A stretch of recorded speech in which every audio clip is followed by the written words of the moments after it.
খাদ্যরসিক বাঙালিকে যতই মাছ মাংস দিন না কেন, ডাল না হলে কিন্তু খাওয়াটা জমেই না। আরও যদি হয় সেটা মাছের মাথা দিয়ে একদমই নিমন্ত্রণ বাড়ির মতো রান্না, তাহলে কেমন হয় বলুন তো। নমস্কার বন্ধুরা, জয়ের রান্নাঘরে সবাইকে আমন্ত্রণ জানিয়ে আজ আপনাদের সাথে শেয়ার করব মুগ ডাল দিয়ে মুড়ি ঘন্টর রেসিপি। মুড়ি ঘন্ট রান্না করার জন্য এখানে আমি বড় একটা মাছের মাথা নিয়েছি।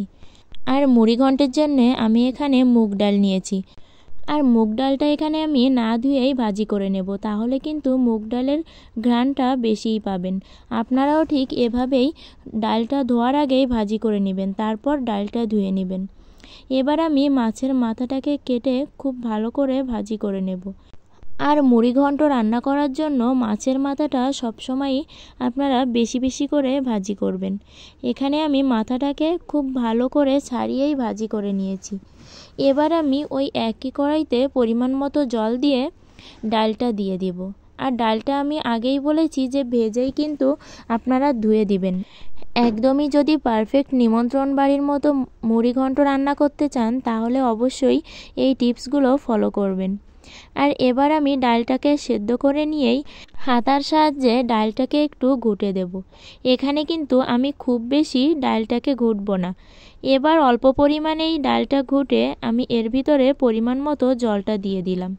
আর মুড়ি ঘন্ট সবসময় একটু ঘন ঘন হলেই বেশি মজা লাগে। ডালটা ফুটে উঠলেই আমি এর ভিতরে পরিমাণ মতো লবণ হলুদ দিয়ে নেব। আর এখানেই আমার প্রিয় বন্ধুদের বলতে চাই, আমার ভিডিওটি ভালো লাগলে অবশ্যই লাইক করে কমেন্টে আপনাদের মতামত জানাবেন।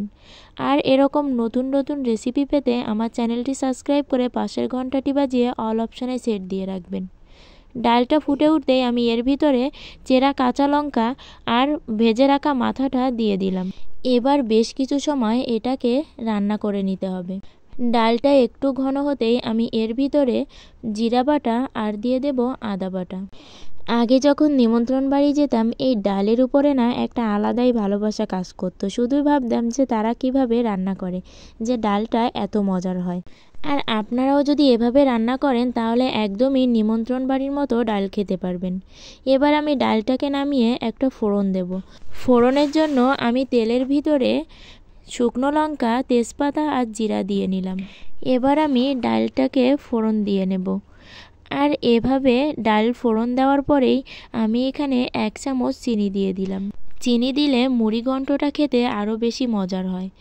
এবার ডালটা নামানোর 2 মিনিট আগেই আমি এর উপরে জিরা আর গরম মশলার গুঁড়ো দিয়ে দিলাম। জিরা গরম মশলা দিয়েই আমি ডালটাকে নামিয়ে নিলাম। এভাবে আপনারা অবশ্যই বাড়িতে একবার ট্রাই করে দেখবেন। আজকের ভিডিওটি এ পর্যন্তই। সবাই ভালো থাকবেন, সুস্থ থাকবেন।